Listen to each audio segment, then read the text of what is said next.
balaba mweyagala ebintu bitambula bulungi nawe ate ebintu ebitatambulira bulungi bigenda kutereera kasitobera wano ku HopeShifah inspirations ebintu bigenda kutambula bulungi tuwanu twewa amagezi twewa tips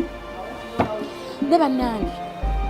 badde awo nenfuna ekirowoozo twogere ku bintu by'emirimu ku bintu bya kampuni ezo naye entalo ziba mu makampuni ezo kampuni ezo enene zemulaba ezo tulaba bizimbe entalo ziri omwo besika omugwa beewalana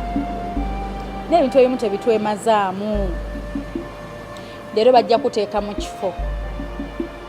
obeere waakabi okikubbe banno bayisenga kasasiro weerabire gyewava banno bookola nabo ebintu by'ababoosi bino bo baagala mubakolere ekintu kyekirinnye tekitegeeza nti agenda kufiirako era bwakkoowa ng'aleeta omulala ate n'omulala kati kambawo ekizampo z'amativi njagala nnyo okuwa ekizampo ku layini gye ndimu naye naawe wandaba bw'oba okola mu bunzaali mu ki mwenna kyenjogerako musobola okukitegeera naye kanjogere nnyo ku bannaffe eno mu layini gye ndi oli ayinza okuba ku station endala gy'akolera nagamba ffe gye tukola yewaliko kati abo oba bali situkaddi baveeyo oba balifaananako batya ebintu bino bizibu abantu bo abawagizi weebali balinze tubawe bye tubawa obudde bonna bakusuula ate ne basitula omulala ne bukyanga yaliko buli kinyonyi kigwa bolaba ebinyonyi nga bibuuka mu bbanga obudde bonna kirina okulandingako ku muti tekigenda beera mu bbanga forever so bw'obeera mu kifo kikozese bulungi kati ono gw'oyisanga omuliisa atalina makulu nsi yaleeta ogenda musanga ate mu kifo ekirala leero bagenda kufuula manager bagenda kutitibya kufuula owakabi enkeera bagenda kujjawo wabeewo omulala ekyo eyo kampuni omulimu gwolemessa munno ssigwa Jajjaawo oba woofugiriza banno si wuwo kampuni tuzirabye abanene tubalabye ne bavaako ne wajja abanene n'ogamba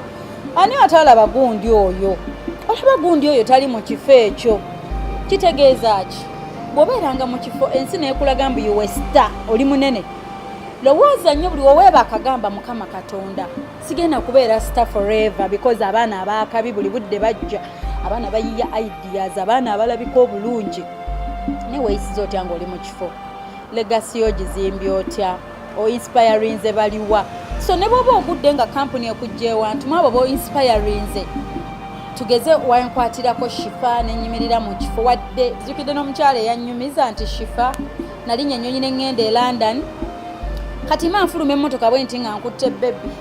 omuntu najja nanzijjako bw'ati bebi amunsitulireko ng'alaba nkwataganya ensawo biki mwana nga ntambudde n'omwana wange ngeno tunula bwe nti omuntu anzijjako omwana amukwate nga ye yali maidi wange omukozi yali ankolera ewaka emyaka nga 8 mabega naye yansanyukira nnyo nangamba olagawa oddawa wazeddi n'amaliza nga nebyali bintu tebinyanguyidde lwa maidi wange oyo gwe nali nayisa obulungi ensi eri wet round what goes around comes around kitwale ategedde tegeera I love you so much subscribe take care day to day life is all about connection abantu bangi nnyo ng'olyagamba Shifah nze wentuuse wano siinaamu na mukono gwa famire yange oba bakika ate nga balina obusobozi obunyamba naye nze ndiwo ku mikwano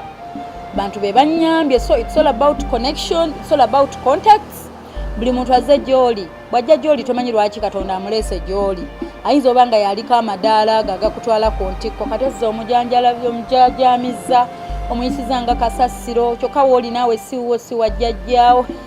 n'akalala katalekeka people recommend us omuntu nadda mu bantu nga toliyo nagamba ekyo kyomukiwa Shifah ajja kikola bulungi with confidence nga kimanyi togenda muswaza nga kulikomendinga n'omutima ogu so mu makubo gaffe gano tuba tugayitamu twetegereze tetuleka buntuntu mabega bugenda ate kukwata mikisa gyaffe kutulimitinga to the top mission kweyimusa kugenda ku top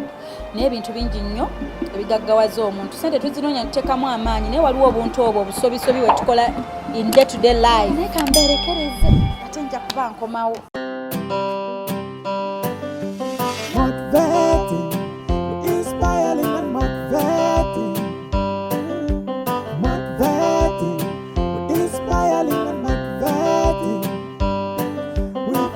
HopeShifah, we're inspiring and motivating. Keep watching